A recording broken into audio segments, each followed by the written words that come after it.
오늘도 주일을 지키며 이렇게 예배 공동체로 모이게 되어 기쁘고 하나님께서 우리에게 큰 은혜 주시기를 바랍니다.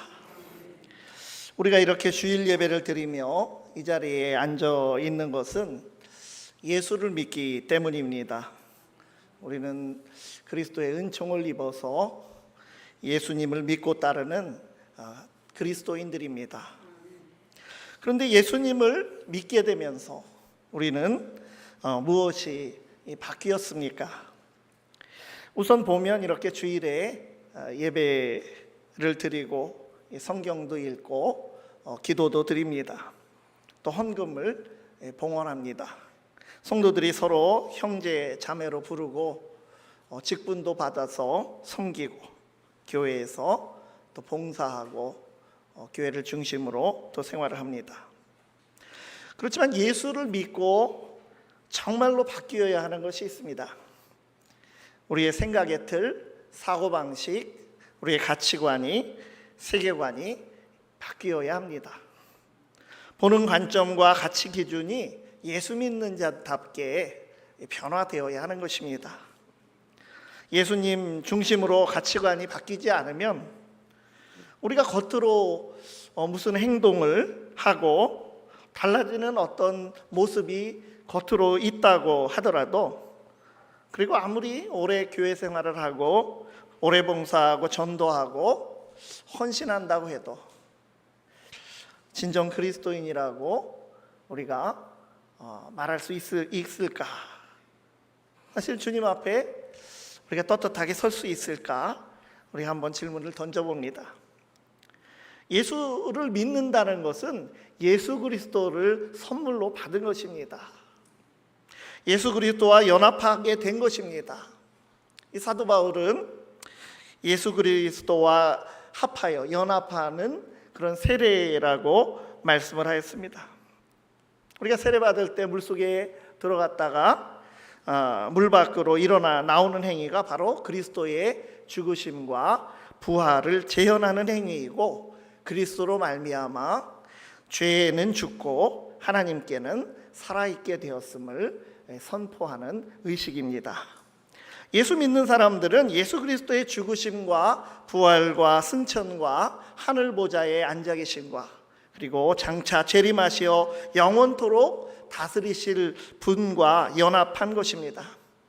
그래서 그분이 보시는 대로 보고, 또 그분이 뜻하시는 대로 뜻하고, 또 그분이 하시고자 하시는 대로 의지하고 결단하여 행하고 싶어 하는 것이, 그것이 그리스도인 됨입니다. 단순히 예수 믿고 세상에 복받아서 잘 먹고 잘 살며 이 세상에서 그저 생존하기 위해서 하나님께서 우리를 부르신 것이 아닙니다. 그래서 우리가 정말 치열해서 그 생존의 문제를 몰두하느라고 우리가 바쁘고 참 어려운 그런 삶을 살더라도 우리가 누구인가, 그리스도인 됨이 무엇인가, 세상과 다름이 무엇인가에 대해서 우리는 분명한 의식을 가져야 되는 것입니다. 오늘 본문 베드로전서, 베드로 사도가 가까운 여러 지역에 있는 교회들에게 보낸 첫 번째 편지입니다. 베드로는 이 편지 서두에서 오늘 읽은 이 본문 2절의 짧은 인사말을 통해서 교회가 무엇인지, 성도는 누구인지, 이제 이 편지를 통해서 무엇을 말하고 싶은지 이 짧은 것에 다 담아 놓았습니다. 베드로는 세상에 흩어져 살면서 세속적인 문화에 직면해서 갈등을 겪고 있는 교회들의 상황을 알고서 그들에게 편지를 보내어서 격려하고 있는데, 인사말이 그냥 의례적인 인사가 아니라 아주 깊이 있는 인사말로 시작을 하고 있는 것입니다. 인상적인 것은 성도들을 여러 말로 표현하지만 나그네라고 부르고 있습니다. 이 세상이 최종 목적지가 아니라고 하는 뜻이고 무엇인가 다르다고 하는 뜻입니다. 성도는 성삼위 하나님이 그들이 사는 세상에서 구별하신 자이고, 교회는 세상과 다르다고 하는 것, 이것을 분명히 하면서 베드로의 편지는 시작이 됩니다. 베드로 사도를 통해서 주시는 이 말씀, 교회는 세상과 어떻게 다릅니까?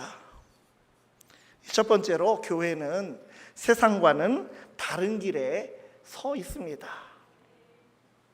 베드로전서의 수신자들이 사는 지역 이름이 1절에 나와 있습니다. 1절 말씀에 예수 그리스도의 사도 베드로는 본도, 갈라디아, 갑바도기아, 아시아와 비두니아에 흩어진 나그네. 이게 보통 성경책에 있는 붙어 있는 그 안에 있는 바울의 전도 여행 지도 그것을 보시면 그 당시 로마 제국이 지배하고 있던 오늘날로 한다면 튀르키예, 그 터키 지역에 있는 이름들이 오늘 베드로전서의 수신자로 이렇게 나와 있습니다. 저것이 지금 소아시아 반도 터키 지역입니다. 본도, 갈라디아, 갑바도기아, 소아시아, 비두니아 등은 헬라 문화권에 속하고 본토인 로마의 신들을 섬기고 황제를 숭배하면서 우상 숭배 문화가 지배적인 그런 지역들입니다. 예수 믿는 사람들은 그 지역에서 살아가면서 점점 더 그러한 세상의 문화와 서로 부딪히고 갈등 가운데 놓여있던 그런 상황이었습니다. 오늘날 예수를 믿는 우리 성도들, 오늘 세상의 문화 가운데 놓여있는 교회도 기본적인 상황은 다르지가 않습니다. 세상에서 눈에 보이는 겉모습은 똑같습니다. 거리를 걸어갈 때 누가 예수 믿는 사람이고 또 아닌지 우리가 생김새만으로는 우리가 찾아낼 수가 없습니다. 1절의 내용처럼 본도, 갈라디아, 또 갑바도기아, 아시아, 비두니아 등 이 세상의 주도지를 두고 살아가는 사람들처럼 이 세상이 바라볼 때는 우리는 전부 다 그냥 태안 사람들입니다. 그러나 2절을 보면 교회를 단순히 그 지역 사람들과 똑같지 않다고 하는 것을 우리에게 말해주고 있습니다. 2절 말씀입니다. 곧 하나님 아버지의 미리 하심을 따라 성령이 거룩하게 하심으로 순종함과 예수 그리스도의 핏부림을 얻기 위하여 택하심을 받은 자들에게 편지하노니 은혜와 평강이 너희에게 많을지어다. 여기 하나님이 교회를 또 우리를 보시는 그 관점이 담겨 있습니다. 이 한 구절 속에 성부, 성자, 성령, 성삼위 하나님의 이름이 다 들어 있습니다. 세상에서 우리는 혼자가 아닙니다. 세상 한가운데 우리가 있어도 우리는 세상보다 크신 분, 삼위 하나님의 돌보심 가운데 우리는 있는 것입니다. 먼저 성부 하나님과의 관계에서 교회가 세상과 근본적으로 어떻게 다른지를 설명하는데 이렇게 말했습니다. 하나님 아버지의 미리 아심을 따라라고 했습니다. 교회는 하나님이 원하시고 계획하신 대로 세워진 것입니다. 교회 자체가 하나님의 뜻입니다. 우리가 흩어져도 우리 한 개인이 교회이고 모여도 교회입니다. 우리 한 사람 한 사람이 바로 하나님의 뜻임을 믿으시기 바랍니다. 내가 이 세상에 존재하는 것은 결코 우연이 아닙니다. 교회는 사람이 고안해낸 그런 단체가 아니라 창세전부터 하나님의 뜻과 계획에 따라 디자인된 것이다 라는 말입니다. 일반적으로 우리는 예수님께서 그 베드로의 신앙 고백을 들으시고 베드로에게 너는 이제 게바 베드로 반석인데 그 신앙 고백의 반석 위에 교회를 세우겠다고 그렇게 선언하시고 약속하셨고 마가의 성령 강림, 마가의 다락방의 성령 강림으로 교회가 세워진 것으로 우리는 알고 있습니다. 그러나 베드로 사도는 그리스도 안에서 창조하실 교회를 하나님께서는 미리 알고 계셨다고 선언하고 있습니다. 그러므로 교회가 먼저였는데 교회보다 나중인 그 세상, 교회가 그 세상의 길을 따라가서는 안 될 일입니다. 처음부터 코스가 다른 것입니다. 베드로 사도가 교회들을 여행자, 나그네로 표현한 의미를 묵상해 보시기를 바랍니다. 우리가 예수 믿는 사람이라면 세상과 엮이려고 하지 말아야 합니다. 예수 믿는 자는 세상에 속한 사람으로 자신을 바라볼 것이 아니라 하나님께서 교회를 바라보시는 관점, 믿음의 관점으로 교회가 스스로를 바라보아야 합니다. 교회는 하나님께서 처음부터 세상보다 먼저 하나님의 마음에 이미 담아놓고 계셨습니다. 하나님의 택하심을 받은 우리는 그렇게 하나님의 섭리의 저 앞자리에 이미 들어있었던 것입니다. 얼마나 놀라운 은혜이고 또 우리의 위치가 존귀한 자리입니까? 그러므로 세상의 평가나 세상이 정한 위치로 판단하거나 세상의 것에 맞추고자 하면서 실망하고 낙심하고 아파할 것이 아닙니다. 그 이유는 근본적으로 세상의 길에 합류하는 것이 하나님의 뜻이 아니기 때문입니다. 세상에서 살아가지만 세상의 가치나 세상의 길에 서 있지 않고 세상과는 다른 길을 가도록 계획하신 하나님의 뜻에 합당하게 하나님 나라를 바라보며 믿음의 순례길을 걸어가실 수 있기를 바랍니다. 두 번째로, 교회는 세상과는 다른 존재입니다. 2절을 이어서 보면 교회를 성령의 역사를 통해서 이제 어떻게 세상과 다른지 설명합니다. 교회는 하나님 아버지의 미리 하신 그 하나님 아버지의 뜻을 따라 성령이 거룩하게 하심을 입었다고 했습니다. 세상과는 다른 소속, 다른 존재로 변화시켜 주신 것이고 구별하여 주신 것입니다. 하나님 아버지께서 원하시는 뜻을 따라서 성령 하나님께서 그 계획을 이루시는데 성령께서 하시는 일은 우리를 거룩하게 하시는 일입니다. 우리가 익히 알고 경험해온 성령이 일하심에 드러나는 현상들은 무엇입니까? 여러 은사를 받고 우리가 또 성령으로 우리가 뜨거워지고 성령의 역사로 병이 낫고 또 방언을 하기도 합니다. 그러나 그러한 모든 것을 하더라도 그것들이 개개적으로 의미가 있더라도 죄에서 돌이키는 참된 회개와 거룩한 삶으로의 변화가 없다면 그것은 성령의 정통 역사, 그 온전한 역사일 수가 없습니다. 교회됨은 단순히 부흥하고 성장하는 것이 아니라 세상과 같지 않고 참되고 진실하며 거룩함과 긍휼함이 가득한 성령의 열매를 맺어 가는 그러한 모습입니다. 성령은 우리를 구별하여 거룩하게 하셨고 그리고 우리 성도라고 부릅니다. 지금도 성화의 은총으로 인도하고 계시며 우리를 성도답게 만들어가고 계시고 장차 영광의 미래를 누리도록 하시는 영광의 영이십니다. 베드로전서 4장 뒤로 가서 14절 말씀을 보면 성령을 영광의 영이라고 말씀하신 말씀이 있습니다. 너희가 그리스도의 이름으로 치욕을 당하면 복 있는 자로다. 영광의 영 곧 하나님의 영이 너희 위에 계심이라. 하나님께서는 우리가 예수를 믿는다고 핍박을 받고 혹은 좀 세상에서 불편함을 느끼고 불편한 삶을 살아가더라도 영광의 영이 함께 하시니 진정 복된 자라고 베드로 사도를 통해서 우리에게 위로하여 주십니다. 성령께서는 교회를 그리스도 안에서 거룩하게 구별하셨고 지금도 성결하게 하고 계시고 장차 주님께서 다시 오실 때 그분과 같은 모습으로 온전히 거룩하게 하실 것입니다. 교회는 세상과 섞일 수 없는 전혀 다른 존재로 성령으로 거룩하게 하심을 입었고 지금 입고 있으며 또 앞으로도 입을 존재입니다.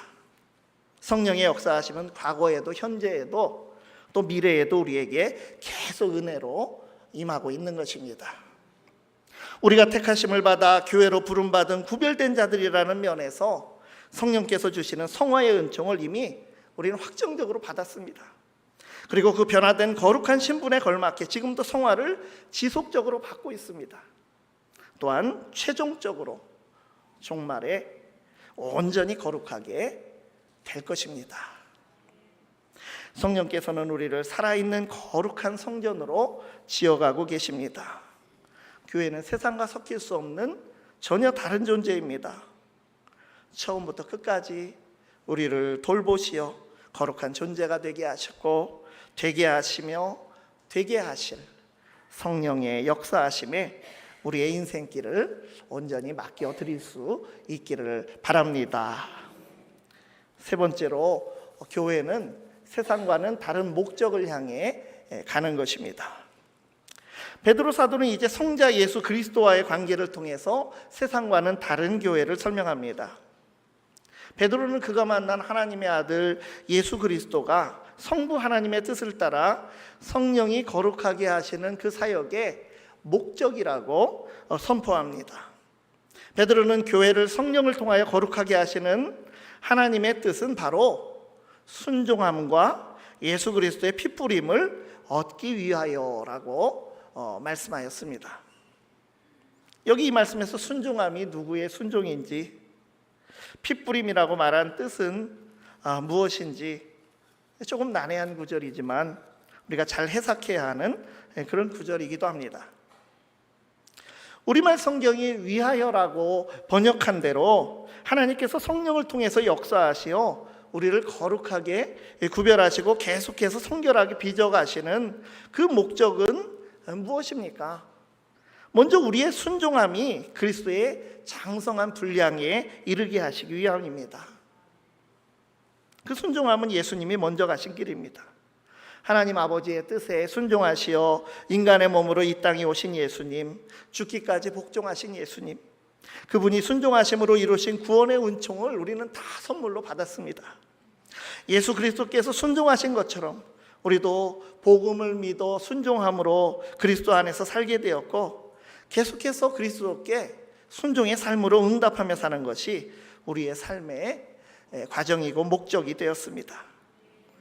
세상과는 다른 나그네된 교회가 그리스도의 순종에 성숙함에 온전함에 다다라야 하는 것입니다. 그런데 베드로 사도는 그 온전히 순종함에 이르기 위하여, 이런 목적과 더불어서 또 하나의 목적, 피뿌림을 얻기 위하여라고 또 이중적으로 표현을 했습니다. 예수님의 보혈의 피를 말한다면 우리가 보통은 피 흘리심 이렇게 말해도 될 텐데 왜 굳이 피뿌림이라고 이렇게 말했을까 하는 것입니다.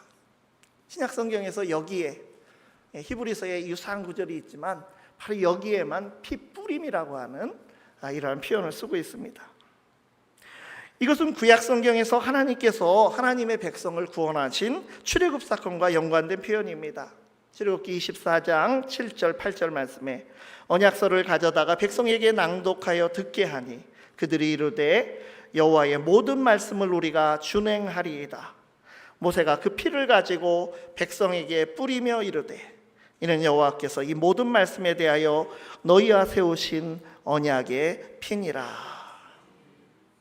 하나님께서 모세를 통해서 시내산에서 언약을 이스라엘과 언약을 맺으시는데 백성들은 하나님의 모든 말씀을 준행하겠다고 순종하겠다고 약속을 하고, 모세는 번제와 화목제를 드리면서 그 제물의 대속의 피를 백성들에게 뿌리면서 하나님을 향한 헌신과 순종의 의미를 뚜렷하게 각인시키는 그런 방식으로 하나님과 언약을 맺은 그런 백성으로 다시 탄생하게 됩니다. 하나님의 택하심을 받은 이스라엘 백성들이 그 애굽의 종되었던 자리로부터 구원받아서 광야를 지나서 그 나그네 길 40년 지나서 가나안 축복의 땅으로 향하는 출애굽의 여정과도 같이 교회는 세상으로부터 이제 부르심을 받아서 나그네와 같은 여행자로 이 세상을 지나가서 결국 하나님 나라에 이르는 여정이 있다고 하는 것을 우리에게 말해주고 있는 것입니다. 교회는 이 세상을 벗어나서 피뿌림이라고 하는 것이 상징하는 영적 출애굽 여정의 최종 목적지 하나님 나라에 이르게 될 것입니다. 이미 그 길을 앞서가신 예수 그리스도, 그분이 우리의 목적이 됩니다. 이처럼 교회는 소속과 목적과 방법이 세상과 다릅니다. 그런데 우리는 정말 세상과 다르게 구별이 되는 삶을 살고 있습니까? 세상의 가치가 아니면 교회에서도 성도의 삶에서도 그 세상 가치가 그대로 기준이 되고 있지는 않습니까? 오늘 교회는 세상과 구별된 다른 길을 정녕 가고 있습니까? 그 도상에서 성령의 거룩하게 하심에 온전히 맡겨드리고 있습니까? 왜 예수는 좋은데 교회는 싫다고 말하는 그런 사람들이 있습니까? 진정 예수 그리스도가 우리의 목적이 되는 삶을 살고 있습니까? 아니면 세상과 구분되지 않을 만큼 현세적이고 세속적이고 방향과 목적도 잃고 교회는 어디로 가고 있습니까? 이 질문 앞에 이 베드로의 짧은 인사말이, 깊이 있는 인사말이 우리에게 뼈아프게 다가옵니다. 교회는 하나님 아버지께서 뜻하신 그분의 뜻을 따라 세워진 세상과는 처음부터 다른 길에 들어선 것입니다. 세상과 같은 길을 걷는다고 하는 것은 교회가 경로를 벗어난 것입니다. 교회가 교회되게 하는 방법은 오직 성령의 거룩하게 하신 뿐입니다. 교회는 어디로 가고 있고 어디로 가야 합니까? 교회는 예수 그리스도의 순종하심과 피 뿌리심에 이르러야 합니다. 우리가 예수님의 순종하심과 구속의 은총을 받아서 그 축복을 충분히 누리기도 하지만 그리스도께서 그러신 것처럼 그분의 순종하심과 고난에 참여하는 것도 필수적인 것입니다. 그 길 외에는 다른 길은 없습니다. 세상이 가는 길과 교회가 가는 길은 다릅니다. 이것을 인정하고 받아들이는 이들이 바로 예수 믿는 사람들입니다. 세상과는 다른 거룩한 교회와 성도로 살아감으로써 성삼위 하나님께 영광 돌릴 수 있으시기를 간절히 바랍니다. 기도하시겠습니다. 하나님, 우리가 두 마음을 품지 않기를 원합니다. 저 하늘나라의 목적지를 두고 하늘의 보물을 쌓는 자로 살기를 원합니다. 세상의 교회에서 세상의 가치가 판치고 성도가 세상에서 구분되지 않는 이 시대를 살아갑니다. 세상과 다른 길에 처음부터 그 교회를 두신 하나님 아버지의 뜻 안에서 성령의 거룩하심을 통하여 믿음의 순례길을 완주하도록 저희를 온전히 인도하여 주시옵소서. 예수 그리스도의 이름으로 기도드리옵나이다. 아멘.